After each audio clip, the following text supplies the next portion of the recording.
Hi, this is attorney Jamie Miller from Miller and Miller, and I'd like to welcome you to another Miller and Miller Minute, the Miller Minute. And today I want to talk to you about student loans. And there's so much conversation going on today about student loans, but I wanted to update you on something that's really exciting. You may have heard or you may have not heard, but back on November 17th, the Biden administration offered a new path to discharging student loans in bankruptcy. And what they basically came out and said is that there's going to be guidance from the Department of Education and the Department of Justice that's going to set a path to discharge student loans. And we haven't had this opportunity to do this or get rid of student loans in bankruptcy since way back in the late 90s. So we're getting a lot of questions from clients on how it works and what needs to happen. But the first thing I would ask that you do, if you have federal or you have private student loans and you're interested in seeing if those student loans can be discharged in bankruptcy, please give us a call at 414-336-7569. Now, getting rid of student debt in bankruptcy previously has been a real challenge. When you file a bankruptcy, student loan debt is not discharged unless you take the additional step of filing a lawsuit in the bankruptcy court seeking the discharge of your student loans. Now, currently, the current law is if I file a bankruptcy for you, and then we file what's called an adversary proceeding or a complaint seeking to discharge those student loans in bankruptcy, what would happen now is the Department of Education, your student loan servicer, they will file an answer to the complaint objecting to the discharge of the student loans. We would have to go to court and we would have to prove under the current law, in order to discharge those student loans, is that you can't maintain the minimal standard of living based on your income and expenses while trying to repay the student loan debt, that you've made a good faith effort to repay the student loans, and that the situation that makes it hard for you to pay your student loans now is going to persist, making it a challenge for you to pay those student loans in the future. Now, this standard to get rid of student loans in bankruptcy is very hard. It's a real challenge to get rid of student loans now because it's hard to show that you can't pay your student loans now, that nothing's going to change in the future, and that you won't be able to pay your student loans in the future.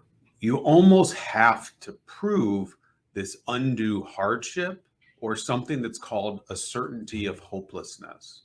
Now, on top of it, many lower income people are in what's called an income-based repayment plan. So when it is determined whether or not you can discharge your student loans currently, if you're in income-based repayment and you're paying $100 a month, or sometimes you're paying zero a month, the court's going to look at that and say, how is that an undue hardship if you're paying back nothing, if you're paying back zero? So it would make it a challenge to discharge those student loans.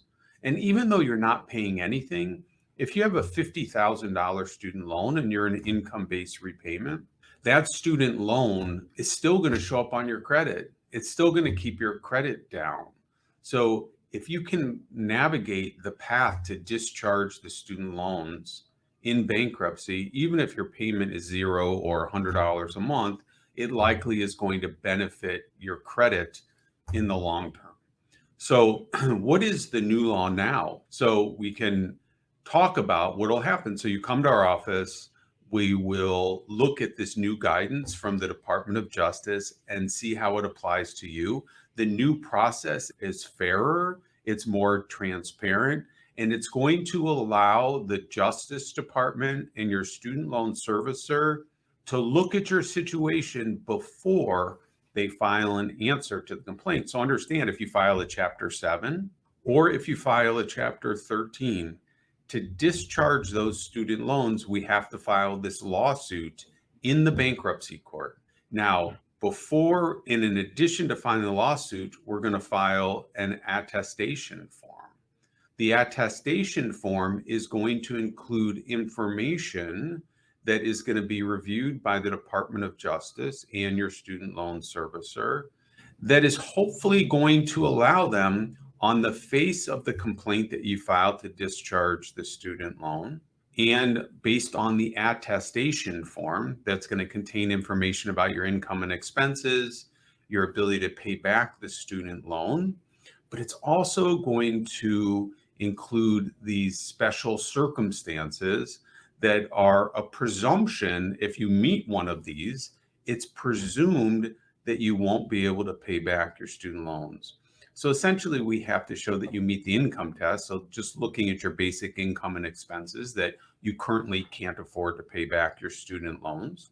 But then we also want to find one of these rebuttals. So we want to be able to show the rebuttable presumption. So if you have student loans, federal student loans, and you're above the age of 65, we can seek to discharge those student loans. If your student loan's been in repayment over the past 10 years, we can seek to discharge the student loans. So when we're looking at these, you just need to qualify under one of these circumstances. So over age 65, student loan been in repayment for more than 10 years. You didn't complete the education for which the student loans were incurred. Maybe you went to truck driving school and you didn't get your degree and you're working at Amazon doing something else. So if you went to school and you went to study to be an artist or a musician, and maybe you got the degree, but you couldn't find a job in the field, that can be grounds to discharge the student loan. Do you have a permanent disability or chronic injury that makes it hard to pay your student loans? Have you been unemployed for the last 5 or 10 years? Are you on Social Security or other disability? The student loan that you got was for a school that closed or went out of business, and you were unable to get the degree. Are you currently unemployed? Are you currently employed in a field where you weren't educated in that field? Are you currently unemployed, but your income is insufficient to pay back the loans? The bottom line is, we're going to do some research for you. We're going to investigate your particular case, and we're going to determine whether or not we can get rid of these student loans. And I'm excited about the opportunity to help a lot of people that are dealing with these student loans. And we will assess your situation and help you get rid of the loans. But we need you to give us a call. Now, who does this apply to? If you filed bankruptcy 3 years ago or 4 years ago, it won't apply to you. Right now, this law only applies to bankruptcy cases that are currently open, or you are filing bankruptcy in the future. Now, if you filed bankruptcy 2 or 3 years ago and you have student loans, you should still call us, because maybe you'll qualify to file a new bankruptcy. It could be worth filing another bankruptcy simply to get rid of your student loans. Just because you filed previously, don't presume that bankruptcy can't help you get rid of those student loans. Just went through a ton of information, and I'm thinking that some of this likely will apply to you if you have federal student loans. But give us a call at 414-336-7569. I'm personally happy to look at your case and help you evaluate whether we can get rid of your student loans. And I really appreciate the opportunity to talk to you today.